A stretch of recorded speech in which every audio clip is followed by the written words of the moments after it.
Buenos días y saludos a todos los amigos, compañeros médicos, estudiantes de medicina y público en general que tengan la oportunidad de ver esta grabación que estamos realizando hoy, 28 de octubre del 2008, en la residencia del doctor Adán Nigalioni Loyola y su esposa Iraida, en Guaynabo.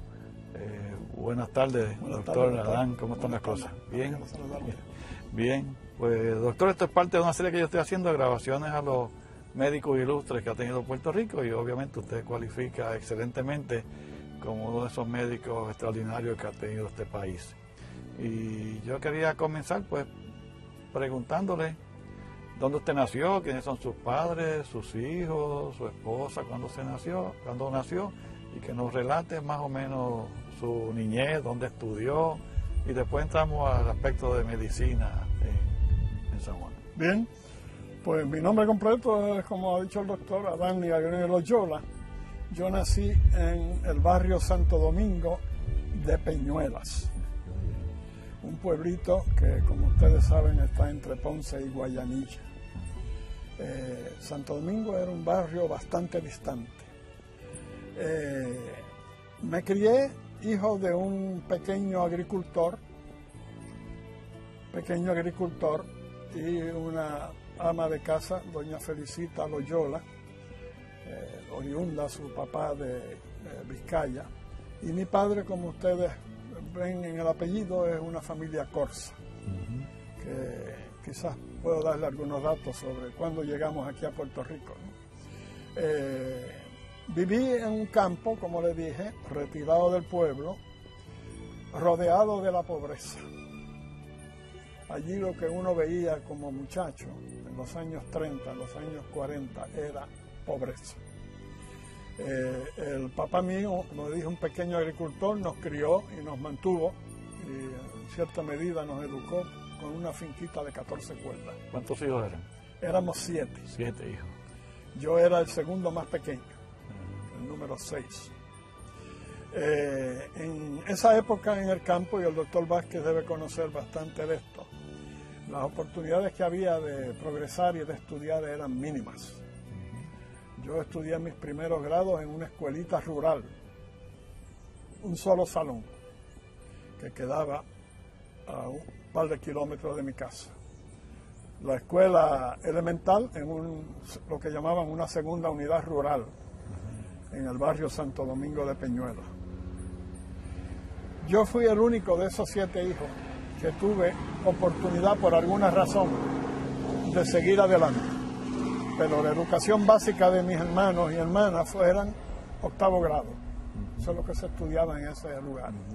Y si usted va a una generación antes, de mi padre y mi madre, 4º grado. Esa era la realidad puertorriqueña de esa época. Hace un año yo le di la bienvenida a los estudiantes de medicina, que el señor decano me pidió que lo hiciera. Yo creo que ustedes estaban allí. Hice una pregunta a los 100 y pico de estudiantes si alguno de ellos sabía lo que la palabra invernazo quería decir. Invernazo, sí. Ninguno tenía la menor idea de qué quiere decir la palabra invernazo. Invernazo lo que quería decir era el periodo de tiempo del año en que no había zafra. Tiempo muerto. Tiempo muerto. La guerra introdujo esa frase a la literatura. Y eso era, lo que representaba era hambre. Mi viejito con sus 14 cuerdas lo que hacía a los vecinos obreros que tenía es que él dividía las tareas. Una vez en semana para uno, una vez en semana para otro.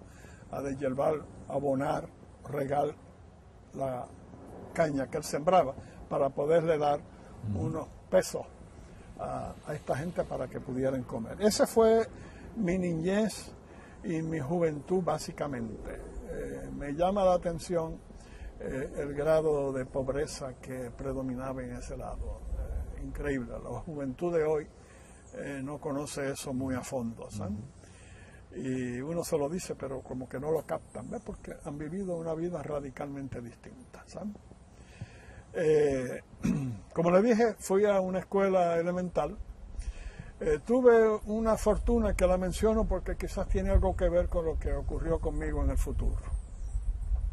Y es que en el 7º, 8º grado, un profesor de nombre Roura, del vecino pueblo de Yauco, me escogió para yo ser el orador del curso que se ofrecía en esa época de agricultura. Nosotros cogíamos agricultura. Y entonces había una competencia nacional de lo que llamaban los futuros agricultores. Y yo estuve como 3 años participando todos los años. Él me llevaba a Yauco, a Rincón, a Guadilla, a yo competir. Él me preparaba los discursos. Yo me los aprendía prácticamente, de 15, 20 páginas. Yo iba allí y los decía de memoria, ¿no? Y eso, claro, pues me ayudó en el futuro para yo, primero, poder hablar y segundo, poder memorizar material extenso, ¿no? Pero esa fue una experiencia muy grata y se la debo al profesor Roura, que ya no está con nosotros, y claro, a la unidad rural. En el 1943, cuando terminé allí, naturalmente en Peñuelas, mi pueblo, no había high school. Tuve que ocupar la benevolencia de mis tías y tíos para que me dieran cabida en Ponce, para yo poder ir a la Ponce High, en donde estuve del 43 al 47. Y pude estudiar y trabajar satisfactoriamente. 47, fecha memorable naturalmente, porque el jibarito del barrio Santo Domingo lo aceptaron en el recinto de Río Piedra como estudiante en la Universidad de Puerto Rico. Así que yo llegué en agosto 1, agosto 2, al recinto de Río Piedra para el trámite.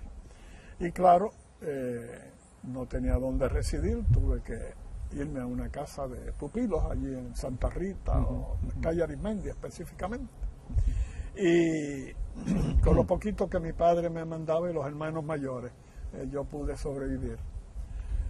Me comía la poquita comida que daban en el lugar, y entonces algún otro dinerito era para el León de Oro, que algunos de ustedes deben conocer, en la esquina de la Plaza de Río Piedra, donde uno podía completar la comida con muchísima frecuencia. Hasta ahí, Quique, mi llegada a la universidad. Si tú quieres, yo continúo, porque terminó en 50 terminó. Y terminé en el 50, naturalmente la premédica. ¿Dónde surgió la idea mía de estudiar medicina? Es interesante. Si Quique me lo permite, doy un dato o dos que son interesantes. Porque yo mismo me lo he preguntado. Mis hermanos, pues agricultores, algunos de ellos trabajaron como choferes públicos, con su educación limitada. Pero Nenito, ¿cuál era el nombre? Porque se me conocía, siguió adelante. Ocurrió en el barrio mío, donde yo residía, que habían casas bastante cercanas. Y estoy hablando ahora de los años 30 y pico. Este es un incidente que al doctor Vázquez quizás le interese. Ocurrió un incidente. Había un vecino que se llama Guisín, que tenía como entretenimiento tocar un cuadro, lo más interesante. Y por las tardes, con la sombra, se venía un palo de mango cerca de mi casa y nosotros lo escuchábamos, él tocando el cuadro prácticamente todos los días. Surgió que una noche empezamos a sentir en mi casa, porque se oía un grito de una persona: papá, llévame al hospital, papá, llévame al hospital, toda la noche, y al otro día, y a la otra noche también: papá, llévame al hospital, papá, llévame al hospital, hasta que creo, no me acuerdo exactamente, al tercer día, el hombre no gritó más y naturalmente había muerto. Yo me interesé en ese caso porque lo he explicado en varias ocasiones. Consulté a cirujanos y me dicen que él gritó lo que una apendicitis perforada. El paciente permanece vivo, un hombre de 35, 40 años. Yo era un muchachito de 7 años, 6, 7 años. Siempre he pensado que ese incidente tan doloroso, aunque uno no lo captaba en esa época, me guió a mí hacia esta tarea tan extensa que es estudiar medicina. Quería que tú conocieras esa anécdota. Yo desconocí ese incidente. Sí. Entonces, surge la Escuela de Medicina en el 50 precisamente, cuando usted termina su premédica, ¿no? Exactamente. ¿Y cómo surge que usted es aceptado para la escuela, Bueno, junto con los demás muchachos, que eran 50, ¿no? Sí, 50. Esa es una historia interesante, porque yo llegué en el 47 a la universidad. Ustedes son muy jóvenes, pero en enero, en el 48, empezó la famosa huelga del 48. La universidad era la residencia de la policía. Allí estaba toda la policía, por meses. Ahí fue que yo vine a conocer a don Jaime Benítez, que en el futuro representaría muchísimo para mí. Yo iba a la universidad con una libretita escondida debajo de la camisita para no exponerme a una agresión de los grupos radicales. Yo estaba en el curso básico que se conocía en esa época. Y entonces estábamos bastante alejados de lo que estaba ocurriendo en la comunidad, excepto los incidentes diarios y penosos que ocurrían en el recinto. Yo les voy a enseñar a ustedes y aquí que mi primera incursión en la prensa, porque es bastante simpática y que yo nunca la vi, me la trajo alguien en el año 80 o algo, ¿no? Y es que salió cuando yo llegué a la universidad, el día 3 o 4 de agosto, salió una nota en el periódico, en El Mundo, y una fotografía de un grupo de estudiantes sin camisa, sometidos al examen que la universidad había empezado ese año en particular, 47. Anterior a eso se aceptaba el examen de la Unidad de Salud Pública. Y entonces aparece el letrero arriba bien grande: preocupa a las autoridades universitarias el pobre desarrollo de los estudiantes en la clase entrante. Yo tengo la fotografía. Esa fue mi primera incursión en la prensa.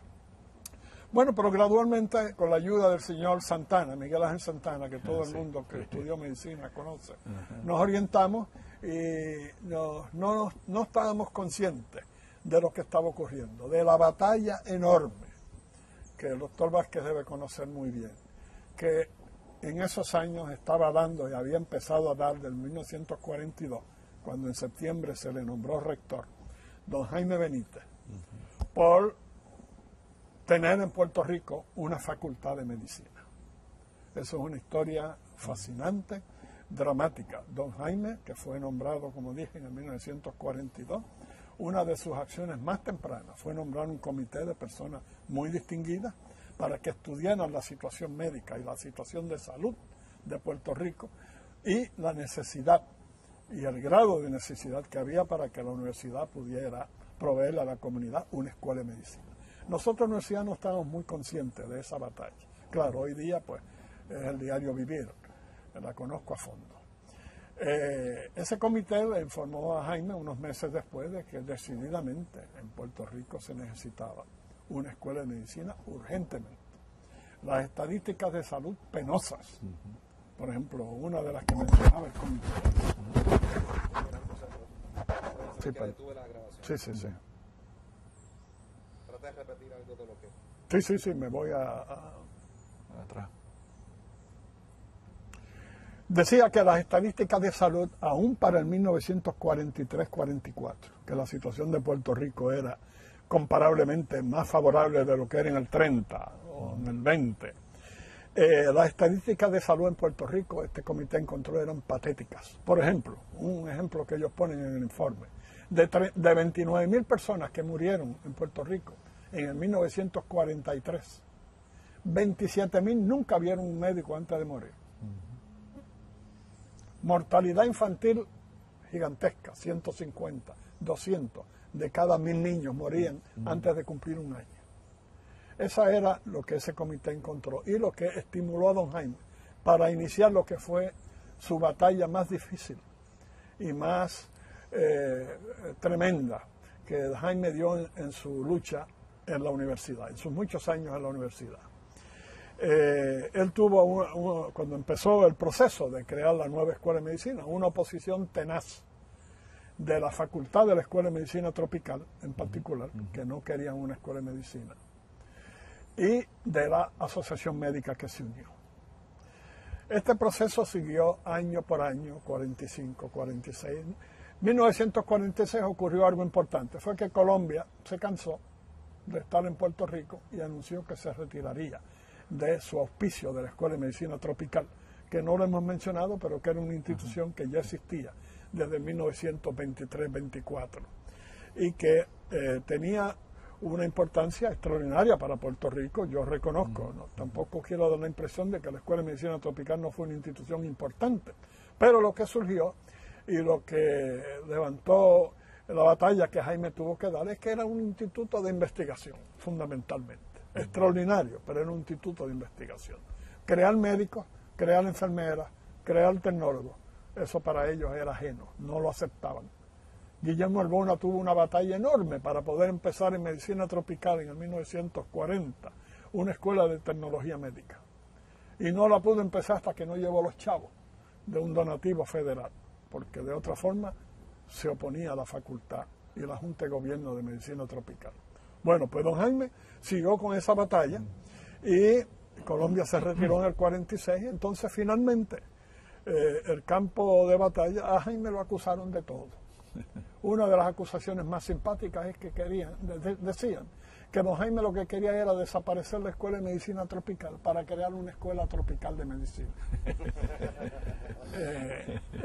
Con la implicación de que a las 2 de la tarde había un cóctel todos los días y jaranas todos los viernes, etcétera, etcétera. Don Jaime batalló toda esa cosa en una forma increíblemente y efectiva. Bueno, la batalla pasó a la legislatura finalmente, en donde después de una tremenda lucha se logró aprobar el proyecto 78, creo que era, el 15 de abril de 1949, autorizando a la Universidad de Puerto Rico a crear una facultad de medicina. Ahí empezó la lucha, que el doctor Vázquez reconoce el tiempo que tuvo la institución para organizar una escuela de medicina tropical, una escuela de medicina en propiedad. Y lo lograron porque el 21 de agosto de 1950, a las 7:30 de la mañana, que estaba aquí, que está aquí, era parte de los 50 primeros estudiantes que nos sentamos en el patio interior a recibir, que nos recibiera don Jaime y la facultad y el decano. La bienvenida de don Jaime. Eso en una cápsula fue la historia de la organización de la Escuela de Medicina, que ya ustedes conocen, que está próxima a cumplir 60 años de existencia, ¿verdad? Fue una labor extraordinaria. Tengo algo que decir que el doctor Vázquez me lo va a permitir, y es que yo no creo que debe haber ninguna duda en ningún puertorriqueño de que Jaime Benítez fue la persona extraordinaria y responsable de que eso ocurriera en Puerto Rico. Sí, la tenacidad, la agresividad, la dedicación de Jaime Benítez, aquí hubiésemos pasado 10, 20, 30 años más sin tener una facultad de medicina. Así que eso lo repito, lo he dicho muchas veces, pero es una realidad inconfundible. Es interesante que a pesar de todo lo que le describo, de la lucha de don Jaime, él llamó la creación de la Escuela de Medicina su obra más feliz en su gestión universitaria. Lo más importante, por lo menos, ahora celebramos los 100 años de su nacimiento, ¿no? Eso es así. Este año. Se están celebrando. Don Jaime fue la figura realmente detrás de la creación de la Escuela de Medicina. ¿Hubo una pugna por ponerla en Ponce? En un momento. Yo no he leído nada específico, pero se consideró porque cuando se empezó a organizar en ese año clave, se miró la necesidad de hospitales. Se examinó en San Juan el Hospital de Bayamón, el Auxilio Mutuo, el Presbiteriano, el Municipal. Y había una poquita duda de que los hospitales en aquella etapa tuvieran las necesidades necesarias para una facultad de medicina, especialmente en su fase clínica. Y creo, creo que en algún momento se mencionó la posibilidad de hacer la actividad clínica en Ponce. ¿Sabe? Claro, como es de conocimiento de ustedes, finalmente se escogió al Hospital Municipal de Santurce, del municipio de San Juan, que fue nuestro hospital del 1950 prácticamente hasta el 60, ¿no? Hasta el 61, que hubo la mudanza al centro médico.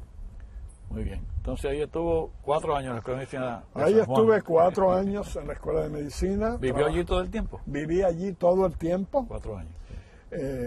Afortunadamente, don Jaime, en lo que era el hospital universitario, hizo una residencia y las primeras, no me acuerdo, 4 o 5 clases vivimos allí. Eso fue un dato importantísimo para la tarea que se nos encomendó. He dicho en varias ocasiones que don Jaime tenía una dedicación absoluta y él sabía lo que nosotros estábamos tratando de hacer allí.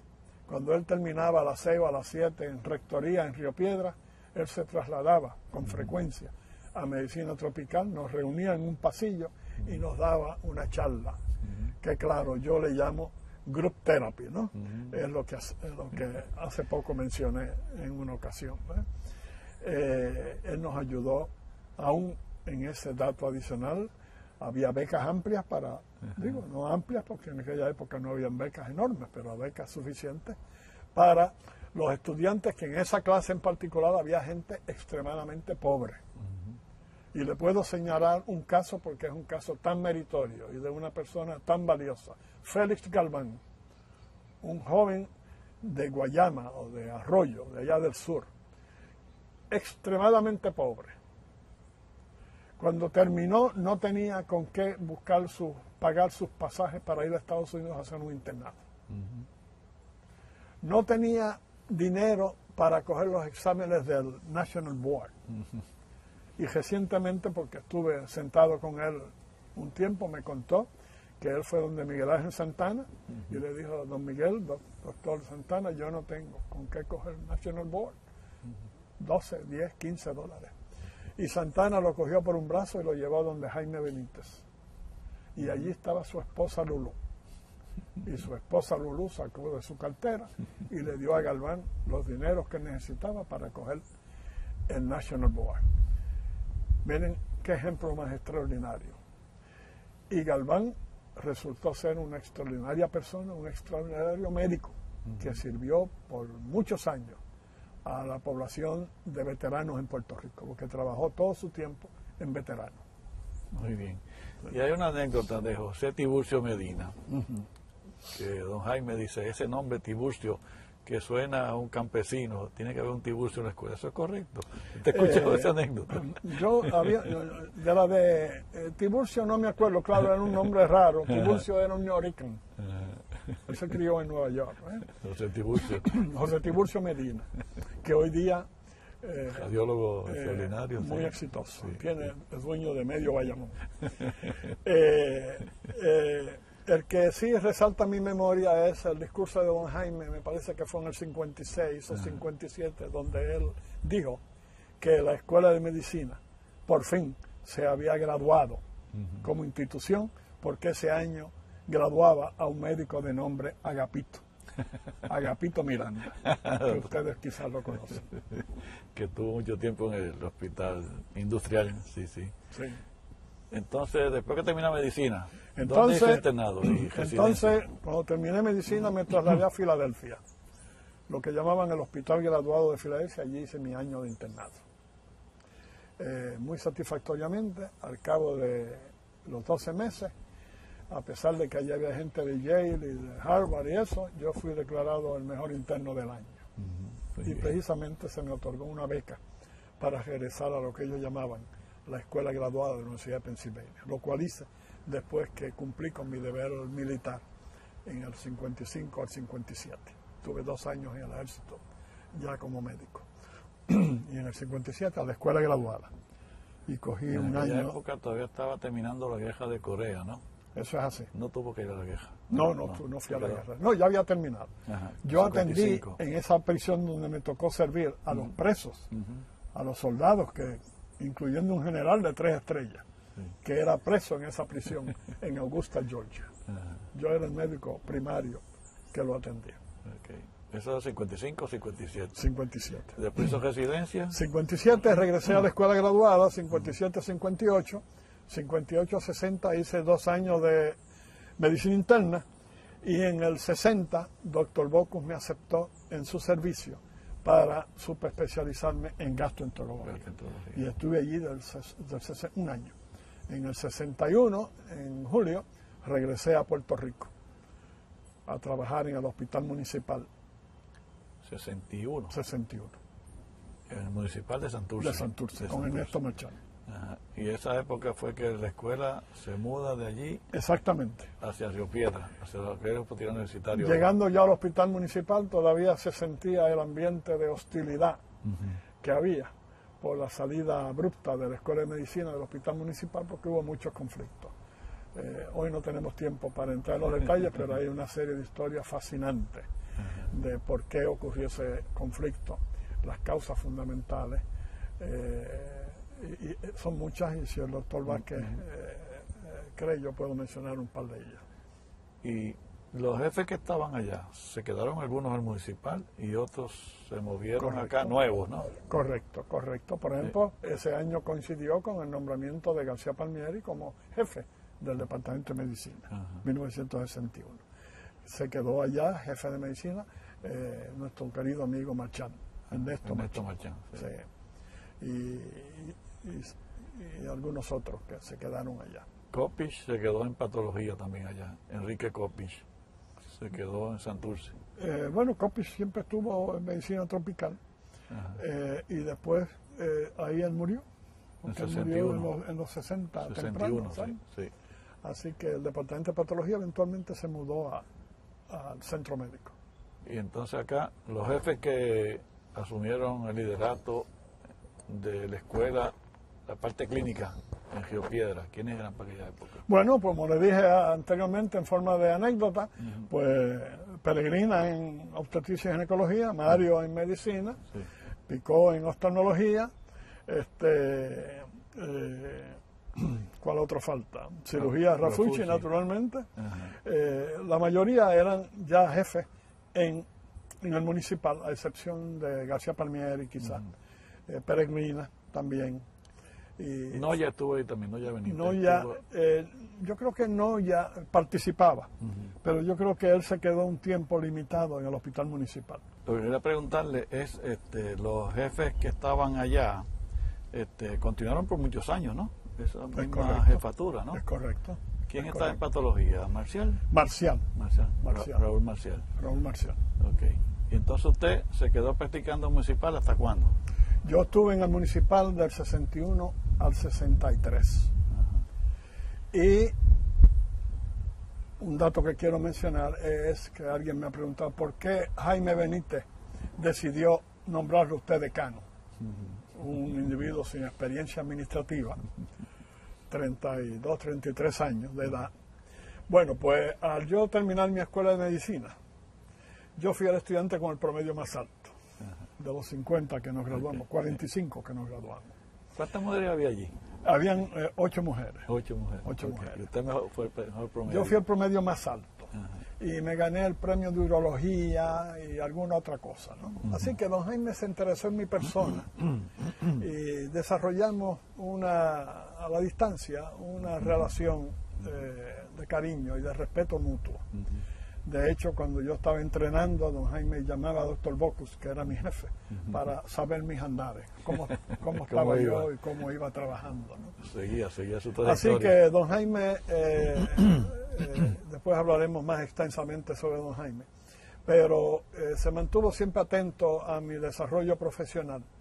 Y a eso achaco yo que en 1963 recibí un acercamiento de un emisario de don Jaime para ver si yo estaba interesado en ocupar la plaza de decano de medicina, que había próximamente quedaba vacante al retirarse el doctor José Vivas, que fue el anterior decano a mi nombramiento. Vivas, un hombre extraordinario, un hombre conocedor, coronel del ejército, director de Walter Reed Hospital, fue decano. Hay un dato interesante que se puede decir. Jaime decidió cambiar el decano Hinman, porque Hinman no podía bregar con doña Felisa Rincón de Gautier. Doña Felisa, ustedes quizás no la conocieron bien, pero algunos de nosotros la conocimos. Era una mujer exigente. Alcaldesa de San Juan. La escuela de medicina y el municipal tenían una relación, la universidad pagaba, contribuía al funcionamiento del hospital, pero Felisa todos los años pedía un aumento.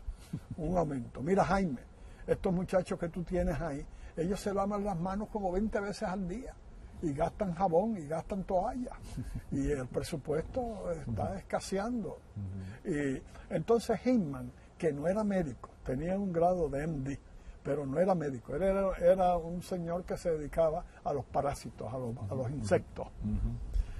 Como decíamos en tono de broma, los últimos pacientes de Hinman fueron 2 mosquitos con pulmonía en la Samoa del Sur, porque él trabajó mucho tiempo en el Pacífico, ¿no?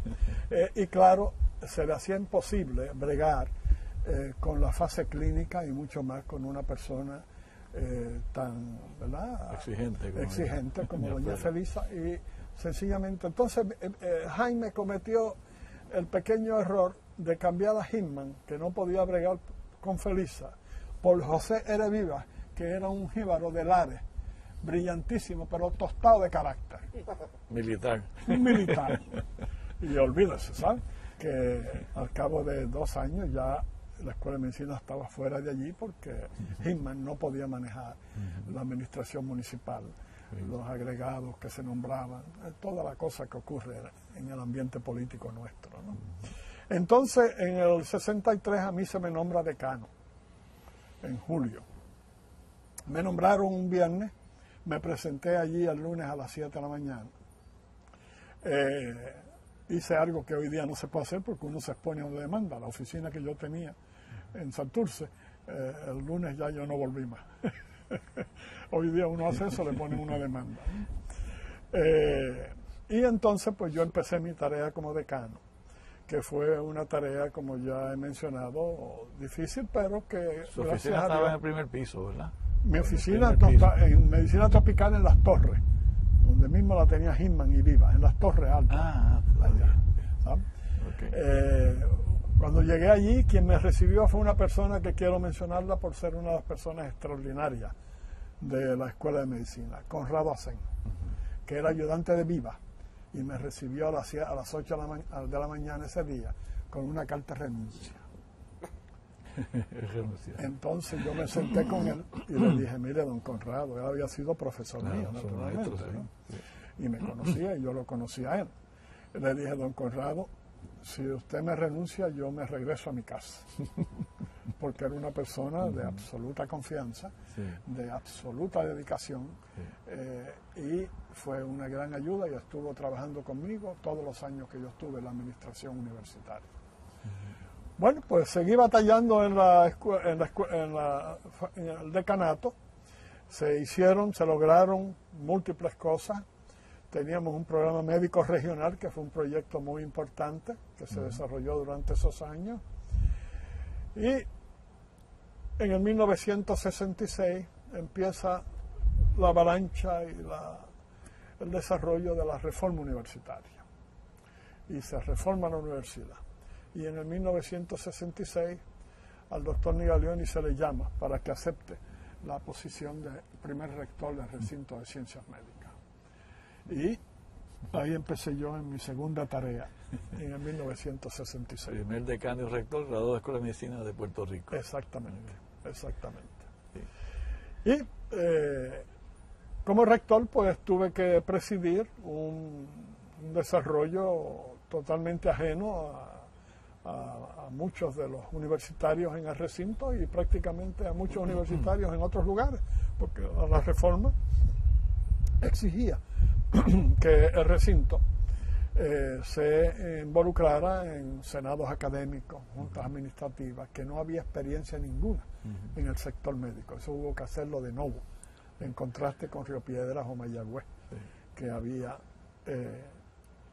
esas instituciones existían. Hubo que crear nuevas escuelas.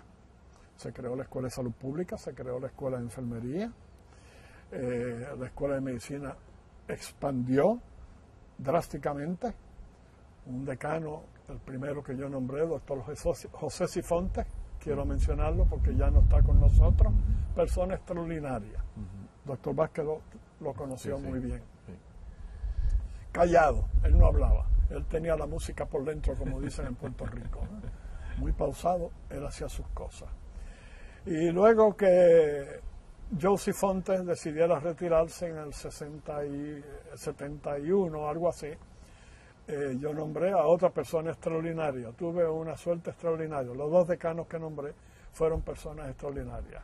Josie Fontes y Carlos Girac, que fue el segundo decano que yo nombré. Y que de hecho cuando yo me retiré en el 74, Carlos siguió a cargo de la Escuela de Medicina. Y me parece que fue una gran ayuda para la transición a los decanos, a los rectores subsiguientes que se ocuparon de las tareas del recinto. Para esa época, la Escuela de Farmacia se mudó de Río Piedras hacia acá, así, cuando usted estaba de rector. Cierto. Y odontología también. Todo. Sí, señor. Se integró al edificio que tenemos ahora en Claro. el recinto de Ciencias Médicas. El edificio de Ciencias Médicas empezó a planificarse aún estando vivas en Puerto Rico. Empezamos con un presupuesto de 5 millones de pesos en aquella época. La universidad, claro, habían otros desarrollos subsiguientes, pero Jaime Benítez y Viva tenían convulsiones cada vez que Viva le decía, mire, el presupuesto del edificio ha subido a 7. Y el próximo mes, don Jaime, mire, esto está en 9 millones, no se puede hacer nada menos de 9 millones. Cuando yo llegué estaba en 12. Y don Jaime muy inquieto, pero surge que en esa época empezó en Estados Unidos un programa extraordinario a nivel federal de construcción de instituciones médicas.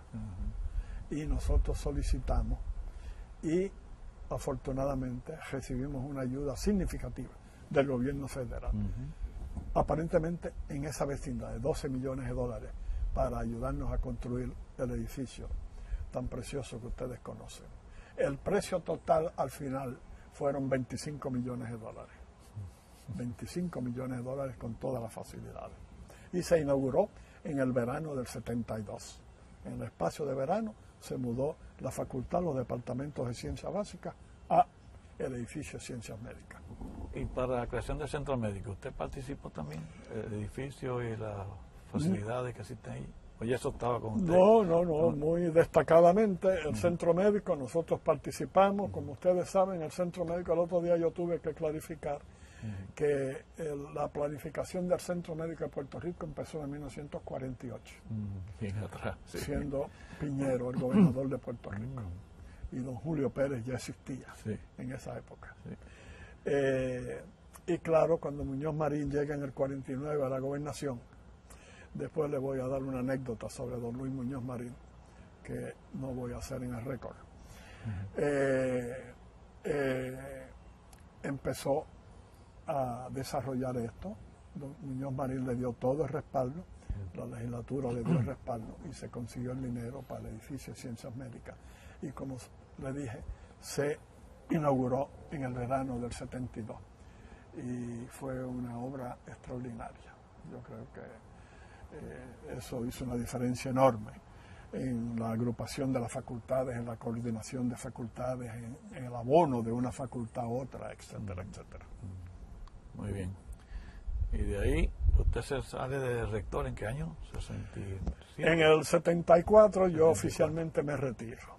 Previo a eso, para completar el récord y que lo tengas en tu memoria, surgió un episodio muy doloroso en la universidad en el 1973. Cuando don Jaime Benítez fue despedido de la presidencia por el Consejo en el 1971. Eso fue como resultado de la reforma universitaria, ¿no? En parte hubo una se quedó la presidencia. Una oposición a nombrarlo presidente, pero finalmente se venció. Y finalmente Jaime fue nombrado presidente con algunas reservas de algunos de los concejales, pero Jaime tomó su posición de presidente, hizo una labor extraordinaria, porque todo el mundo creía que Jaime Benítez, como había sido por 30 años el jefe supremo de la universidad, iba a continuar siendo el jefe supremo de la reforma universitaria. Pues no, don Jaime Benítez aplicó la reforma estrictamente. Él se dedicó a las tareas que correspondían a la presidencia, presupuesto, la Junta Universitaria, las relaciones con el Consejo, los colegios regionales, que ustedes saben que en esa época, y le dio la autonomía que la ley dictaba a los recintos. Y yo soy testigo de eso porque yo coincidí en rectoría en ciencias médicas. Eso es uno de los dotes de don Jaime Benítez. Él dio ese cambio abrupto de un zar, que él era, porque era un jefe grande, absoluto, a ser un coordinador de una institución más compleja como fue la universidad en eso. Bueno, pues le decía que en el 1973 se nombra a una persona que había sido un profesor distinguidísimo de la universidad, doctor Amador Cova, profesor muy bueno, profesor de física y una persona con unos dotes académicos sobresalientes. Pero don Amador tenía una dificultad, él no tenía facilidad de comunicación, facilidad de establecer relaciones con las otras personas. Y eso era conocido en la universidad. Ese es el enigma de por qué se le nombró. Pues como presidente hubo, bien cerca de iniciarnos en las tareas con el nuevo presidente, choque todos los días. Todas las reuniones de la Junta Universitaria, doctor Cova y el de Mayagüez, ¿cómo se llama? Soltero, Sursona, que ya estaba en los colegios regionales, y Pedro José, que estaba en Río Piedra. Hasta que esto culminó en el 1900, cerca de agosto, septiembre de 1973, cuando nosotros comparecimos en una reunión de emergencia ante el Consejo de Educación Superior. Le llevamos una comunicación escrita y firmada por los 4 rectores que nosotros no podíamos continuar trabajando con Amador Cova. El episodio que precipitó ese incidente fue que el día que íbamos a discutir el presupuesto del próximo año, encontramos la mesa con un montón de libros así de gordos en la mesa, en cada uno de los asientos, donde iban a los rectores y los miembros de la Junta Universitaria, porque había facultativos allí también. Entonces, don Amador se sentó en su silla y preguntó, bueno, pues aquí tienen el presupuesto del próximo año, señores rectores, ¿hay alguna pregunta? No, yo lo había visto antes. No, yo no lo he visto. ¿Hay alguna pregunta? ¿Hay algún cuestionamiento? Nadie pudo preguntar nada porque no conocíamos el documento. Y entonces, pues al cabo de media hora o 3/4 de hora, el doctor Cova se levanta, da un malletazo y dice, pues el presupuesto queda aprobado. Y ahí surge, como le dije, nuestra comunicación al Consejo, que el Consejo tomó con mucha seriedad, y su acción, que es un dato histórico importante, es que el Consejo despidió unos días después al presidente y a los 4 rectores. También a los 4 rectores. La universidad fue descabezada por primera vez. Y entonces pues se nombró al doctor Morales Carrión, que muchos de ustedes conocieron, el polo opuesto al doctor Cova, una persona comunicativa, y entonces nos pidió, por lo menos a mí y creo que a Sursona, que nos quedáramos un tiempo adicional para ayudar. Le preguntaba al doctor Bocus, ese programa donde usted se adiestró en gastroenterología es de los más prestigiosos en Estados Unidos y sigue siendo un programa prestigioso, ¿no? Es correcto, sí. El doctor Bocus era uno de los gastroenterólogos más famosos de Estados Unidos y era un internacionalista. No solamente él tenía un excelente servicio, sino que era un hombre, perdonen, tenía un servicio. Yo le pregunté sobre... Si quieres, empieza por Jaime Benítez. Sí, le voy a hacer. Sí. Bueno, usted mencionó, don Adán, que los ídolos de usted han sido don Jaime Benítez y el doctor Bocus. Quiero que nos hable un poquito de cada uno de ellos. Si quiere, doctor Bocus primero, como usted quiera. Bien. Pues déjeme hablarle sobre don Jaime Benítez. Don Jaime Benítez mantuvo conmigo, como dije antes, una relación muy estrecha, muy respetuosa, de mucho aprecio de mí hacia él y de él hacia mí. Después que yo salí de la universidad, continuamos en comunicación muy cercana. En ocasiones en que a mí se me distinguió por el recinto, profesor eméritos, eso, aún sin haber sido invitado, don Jaime Benítez estaba dando vueltas, me acuerdo de eso, por el proscenio, para meramente acompañarme, ¿no? Eso fue en el 1990. Así que mantuvimos una relación muy, muy cercana. Lamentablemente, en los años 90 tempranos, don Jaime, su salud empezó a deteriorarse. 91, 92, 93, don Jaime empezó con un cuadro cerebral de deterioro. Y claro, el deterioro más vulnerable en don Jaime Benítez, su intelectualidad. Esto progresó hasta el punto en que lo incapacitó. Yo tuve el privilegio, por invitación de la familia, de atender a don Jaime en su propia casa. Yo lo visité religiosamente, 2 y a veces 3 veces en semana. Como médico, en cierta medida, pero más como amigo. Yo me sentaba en la cama con él y hablábamos, él me hablaba, me decía en la forma que él podía lo que él quería decir. Me llamó la atención durante estos años, como yo he dicho en múltiples otras ocasiones, que en la pantalla vital de don Jaime, una de las imágenes que más persistió por años, porque la enfermedad de Jaime fue muy prolongada, él murió en el 2001, era la Escuela de Medicina. Él me preguntaba con mucha frecuencia, y Marino Brasini, ¿qué es de su vida? Efraín Ramírez se preocupaba, ¿cómo está la escuela? ¿Cómo marcha la situación en el recinto? Él me preguntaba. Más que ninguna otra actividad que repercutiera en la Universidad de Puerto Rico. Don Jaime Benítez, como ustedes saben, se le acusó de tener muchos enemigos. Se decía que don Jaime Benítez tenía muchísimos enemigos. Jaime Benítez, para él, nunca tuvo un enemigo. Les digo esto con una gran sinceridad. Era el hombre que esto de enemistad, de tener rencor, no existía. Y yo pude observar un fenómeno muy interesante y que confirmaba esto que le acabo de decir, y es que por ese hogar de don Jaime Benítez transcurrieron cientos de personas, muchos de ellos, como el doctor Rodríguez Bou, acérrimo enemigo de don Jaime Benítez por años, a saludarlo, a cogerle la mano, a recibir un apretón débil o una palabra difícil de don Jaime Benítez a través de los años.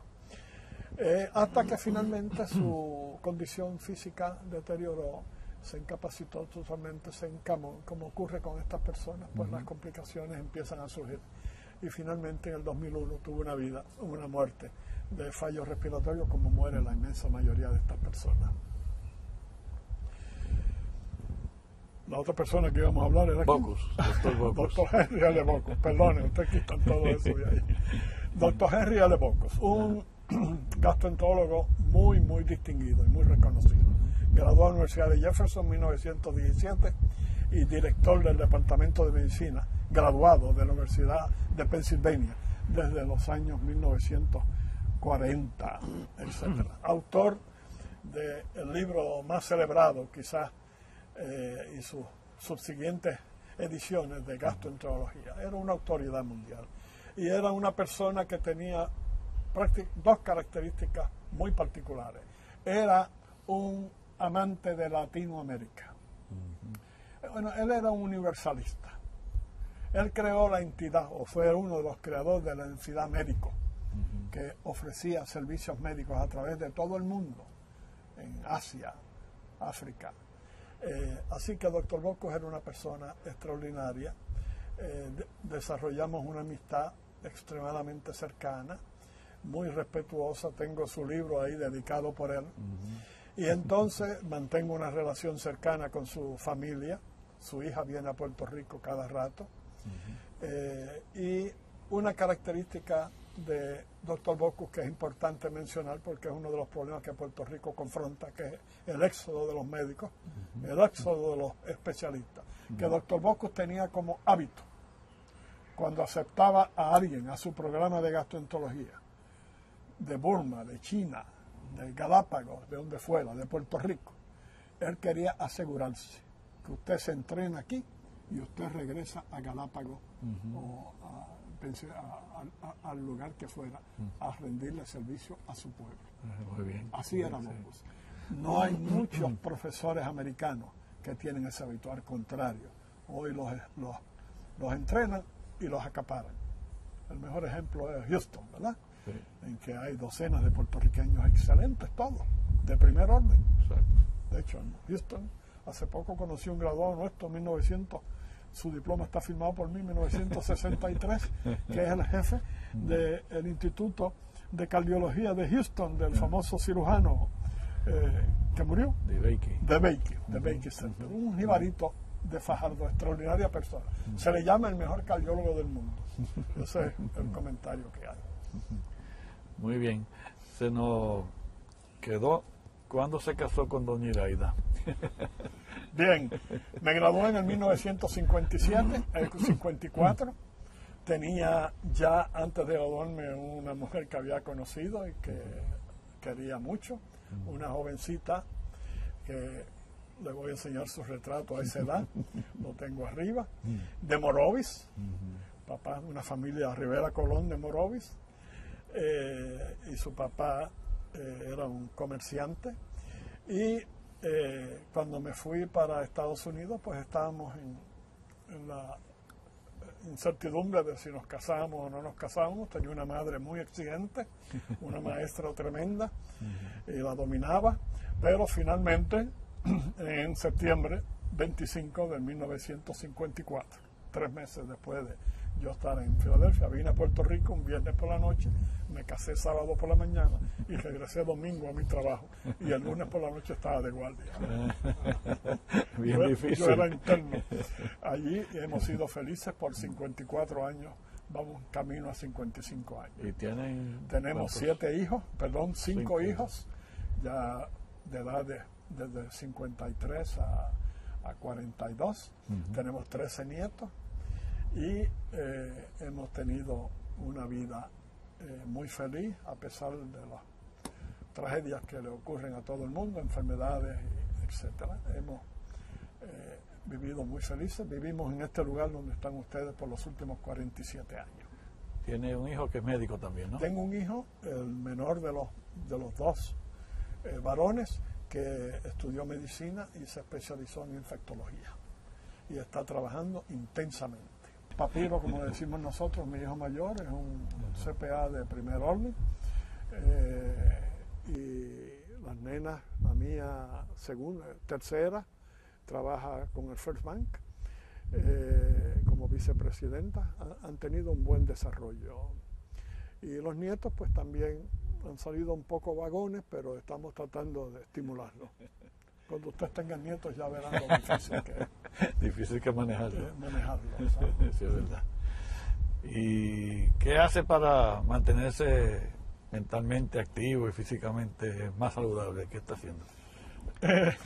La salud mía no es ideal, no quiero hablar detalles de la salud personal, pero como muchas personas yo he tenido mis enfermedades muy serias, pero estoy vivo, voy a cumplir 79 años. 79. Y estoy siendo acechado por ese número 80 ya pronto, y vivo una vida muy saludable, leo mucho, me mantengo al día, sé más o menos lo que está ocurriendo en el sector médico de Puerto Rico. Muy bien, sí. No me he introducido en la política partidista en ninguna forma, pero sí sé lo que está ocurriendo. Sí. Y soy un puertorriqueño que ama esta patria, a pesar de sus grandes problemas. Muy bien. Un puertorriqueño de verdad. Yo estoy muy orgulloso de ser puertorriqueño. Muy bien. Pues don Adán, pues gracias por permitirme estar en su casa y hablar con usted en este ratito, y espero que siga saludable y que dure muchos años más por ahí. Eso espero. Yo bueno, ya está fuera de arranco, pero se lo digo después, ¿no? Sí, está bien. Muy bien.